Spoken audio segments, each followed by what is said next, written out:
Ladies and gentlemen, they've done it again. Welcome to the channel. 7-1 split. My name is TZ, man. Springboks 7-1 split for the game against the Irish.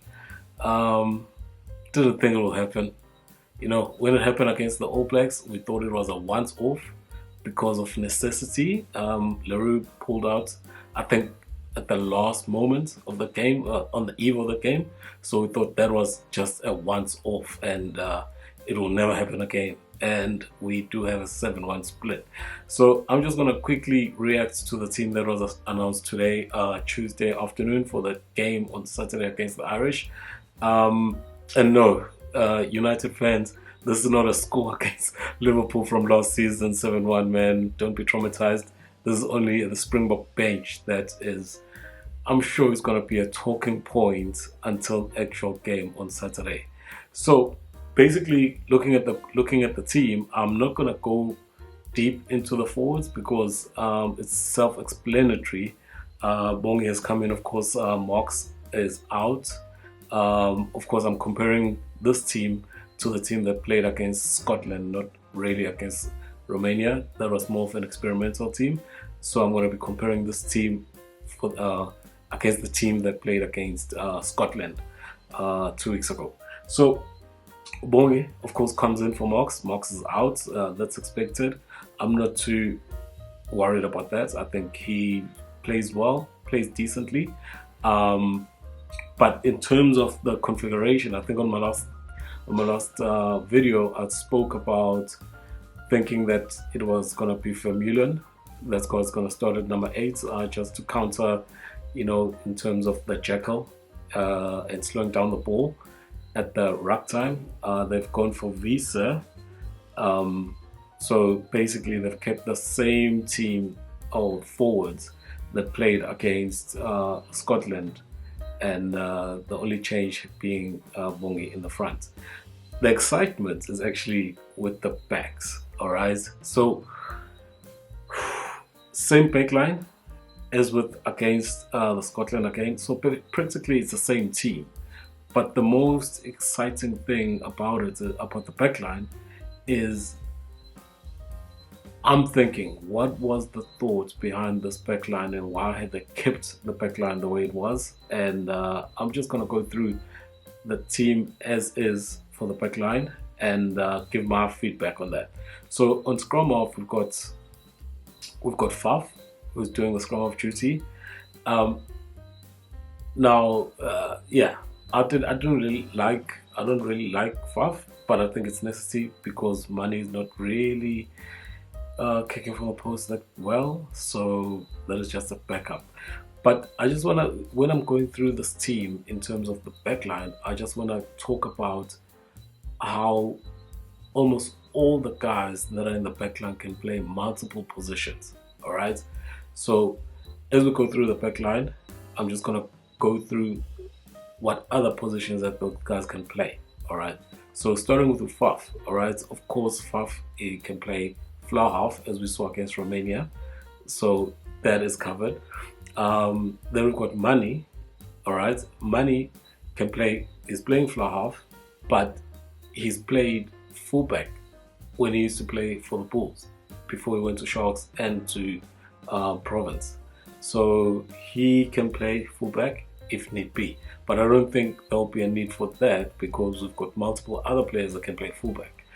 At number 12, we've got Damien, who can play number 13 should push come to shove. I would say that is probably one injury that can hurt us. If Jesse goes down and Damien has to go to play 13, that's probably the stretch that that we can fear. All right, so if Jesse goes down, like I was saying, Damien goes there. If Damien goes down, we can have Willemse play at 12, and he's been playing at 12 for the Stormers, for quite some time. So that's not a problem either. If Kurt Lee goes down, we can have Kobus come in at the wing. All right, so that is kind of sorted. Chelsea goes down. We can have also go to the wing. All right, or Kwagga. All right, that's what I think Kwagga is there for on the bench, to cover those positions that we might be thin on. All right, if Willemse goes down, Mane can go to the back. Jesse can go to the back. He's played fullback before he went overseas. He sometimes played fullback for the Bulls, so he's played fullback. But Kirtley has played fullback in the last season, as well as Chelsea has played fullback in the last season. So the main thinking for me is that they've gone for multi-positional players in the backline so that they can counter any mishap. All right.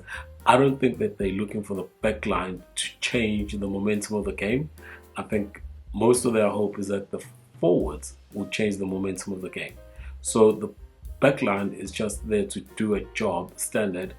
I don't think they're looking, should the game get tight, I don't think they're looking at the backline to actually spark that revival rather than the forwards. All right. So basically, I think the Springboks can actually get away with 2 injuries to the backline and still survive with reconfiguration of the backline.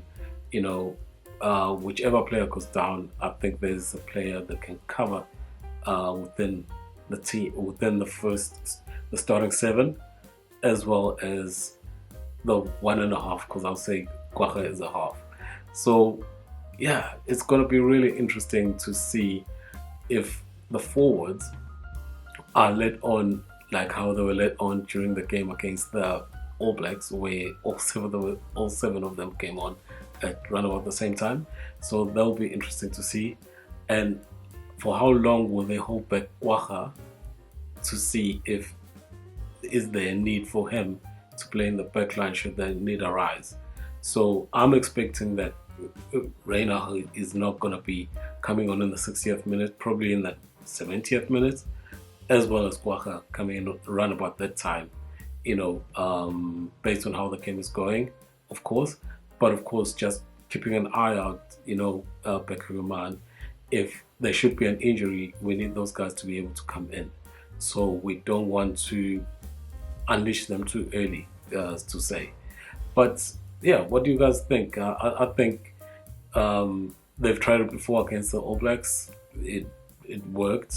It worked very well. So I think they're going to be going with this for the big games. But it's a high risk. It's a high risk, and only having your backline just to play and not have somebody on the bench who can, you know, change the game. Maybe like the All Blacks, I'm sure they're starting to think about having McKenzie on the bench because, you know, without that spark, you know, it seems sort of like mundane what they're doing. So yeah, I think the Springboks have gone forward heavy, hoping that it's the forward that actually control the game and also change the game should the need arise. So what do you guys think? Thank you for the support. Thank you for the advice. I'm actually looking at notes today.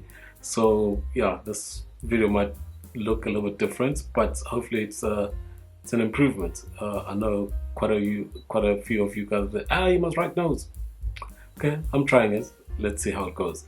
But anyway, tell me what you guys think downstairs. Thank you for the support. I think we're 135 now for the subscribers, and the comments are keeping in. I really enjoy going back and forth with you guys in terms of the interactions. So yeah, keep those coming. Let's discuss. Hopefully I can do more videos as, you know, I think about the game going towards Saturday and maybe other things that might come into my mind regarding some videos that I'd like to put through. So yeah, thank you for the support, and that's it. Cheers.